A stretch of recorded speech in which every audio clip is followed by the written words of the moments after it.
Hello friends, welcome back Sukumar's kitchen. তো শীতের শুরুতেই বানাতে চলেছি আজকে সুইট কর্ন স্যুপ। খেতে কিন্তু দুর্দান্ত, এইভাবে বানিয়ে দেখতেই পারেন। তো প্রথমেই বাটারের মধ্যে আদা, কাঁচা লঙ্কা আর রসুনের কিমা দিয়ে একটু নাড়াচাড়া করে নেওয়ার পর তার মধ্যে সামান্য কিছু অনিয়ন দিয়ে আরও একটু নাড়াচাড়া করে নিয়েছি। তারপর তার মধ্যে কিন্তু সুইট কর্নটা দিয়ে 1 থেকে 1.5 মিনিট মতো নাড়াচাড়া করে নেওয়ার পর তার মধ্যে পরিমাণ মতো জলটা অ্যাড করে দেবো। এখানে পরিমাণ মতো জলটা দেওয়ার পর কিন্তু এখানে আমি সামান্য কিছু ভেজিসের মধ্যে আমি শুধুমাত্র ক্যারেট দিয়েছি, আপনারা চাইলে অন্য ভেজিস অ্যাড করতে পারেন।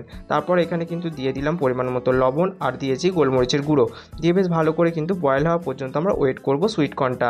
এখানে যেহেতু আমি ঢাকা দিয়ে সুইট কর্নটা বয়েল করেছি তাতে কিন্তু খুব সুন্দর সফট হয়ে গেছিলো সুইট কর্নটা। তারপর এখানে কিন্তু কর্নফ্লাওয়ার গোলা জলটা দিয়েছি, আপনারা যেমন থিকনেস চান সেই অনুযায়ী কর্নফ্লাওয়ারটা দেবেন। তারপর এখানে ফ্রেশ ধনেপাতা কুচি আর একটা ডিম দিয়ে ভালো করে একটু মিক্স করে নিতে হবে আর 1 থেকে 1.5 মিনিট মতো আর একটু বয়েল করে নিতে হবে, তাহলেই কিন্তু রেডি হয়ে যাবে দুর্দান্ত স্বাদের সুইট কর্ন স্যুপ। এই শীতে কিন্তু এই স্যুপটা খেতে খুবই ভালো লাগে আর খুবই ইজি, তাড়াতাড়ি বানিয়ে নিতে পারবেন। তো এইভাবে বানিয়ে দেখতেই পারেন।